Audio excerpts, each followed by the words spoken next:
guys, so today we're going to be going through how to find the inverse of a function. So we are going to just kind of talk a little bit about this.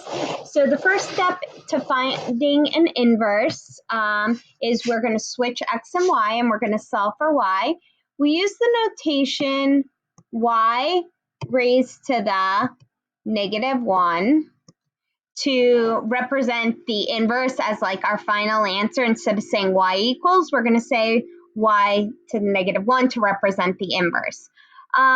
Also, just to note that sometimes we use f of x in place of y. It's just another way to represent y. So instead of saying y to the -1 as our final answer, we would say f to the -1 of x is the notation for the inverse. All right, so let's take us through the first couple examples.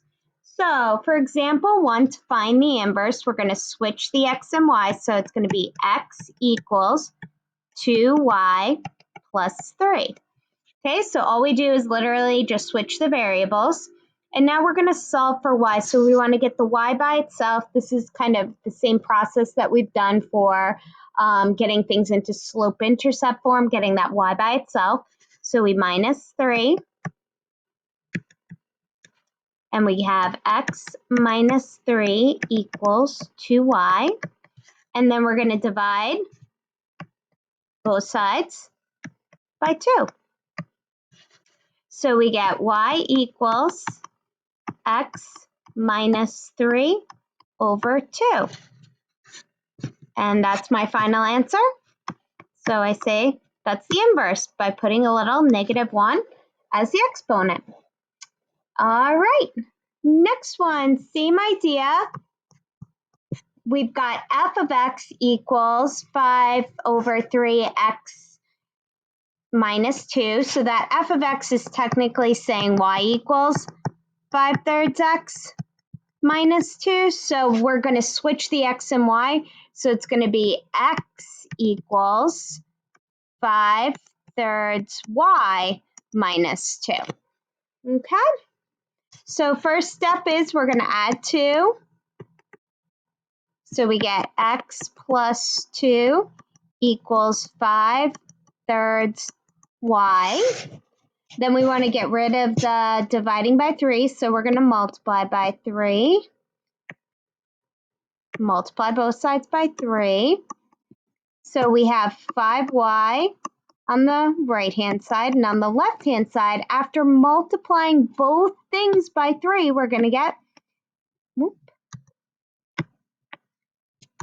fix that, 3x plus 6. All right, and then we want to solve for y, so we divide everything by 5. So we get y equals 3x plus 6 all over 5. However, it was f of x to start out with, so we're going to say f inverse equals 3x plus 6 all over 5. And that's just a notation thing. We want to use the same function notation since we started out with that. All right, let's try the next two. Same idea. We're going to switch x and y. So x equals y plus 5 over 2. And I want to solve for y. So this whole entire right-hand side is being divided by 2. So I'm going to multiply that by 2. Multiply that side by 2. Dividing by 2 and multiplying by 2 are going to cancel out. So we get 2x equals y plus 5. Last step, minus 5. So we get y equals 2x minus 5. And then we're going to note that it's the inverse by doing a little -1. Final answer. All right, last one. Remember, the f of x is just a different notation for y. So it's like saying y equals 3/4 x plus 8. So we're going to switch x and y. So x equals 3/4 x. Oops, sorry, not x. 3/4 y, because we're switching the x and the y, plus 8. First step, minus 8, because we're trying to solve for y. So we get x minus 8 equals 3 over 4y. I want to get rid of the dividing by 4, so I'm going to multiply both sides by 4. The dividing by and multiplying by 4 cancel out, so I get 3y equals, and I'm going to multiply both things by 4, so 4x minus 32. And then I divide everything by 3. So I get y equals, I'm going to just scroll down a little bit. Y equals 4x minus 32 all over 3. But because we started out with f of x, we're going to need to write it as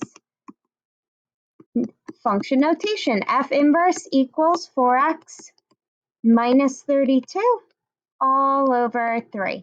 All right, now you guys try your turn of these style ones next.